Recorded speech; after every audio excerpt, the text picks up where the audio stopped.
যুক্তরাষ্ট্রের দক্ষিণ ও মধ্য এশিয়া বিষয়ক সহকারী পররাষ্ট্রমন্ত্রী ডোনাল্ড লু বাংলাদেশের আর্থিক স্থিতিশীলতা ও সুশাসন প্রতিষ্ঠায় সহায়তার জন্য দেশটি সফর করেছেন। স্থানীয় সময় সোমবার নিয়মিত সংবাদ সম্মেলনে এ কথা জানিয়েছেন মার্কিন পররাষ্ট্র দপ্তরের মুখপাত্র ম্যাথিউ মিলার। মার্কিন এই মুখপাত্র বলেন, বাংলাদেশের অর্থনৈতিক প্রবৃদ্ধি, আর্থিক স্থিতিশীলতা, সুশাসন এবং উন্নয়নের প্রয়োজনে যুক্তরাষ্ট্র কিভাবে তাদেরকে সহযোগিতা করতে পারে এ বিষয়ে লু অন্তর্বর্তী সরকারের গুরুত্বপূর্ণ উপদেষ্টাদের সঙ্গে বৈঠক করেছেন।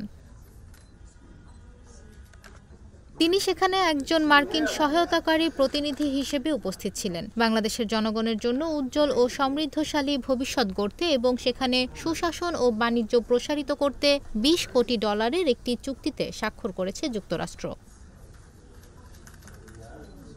তবে এই ব্রিফিংয়ে বাংলাদেশে শীর্ষ সন্ত্রাসীদের কারাগার থেকে মুক্তির প্রসঙ্গে প্রশ্ন করা হলে এর জবাব দেননি মিলার।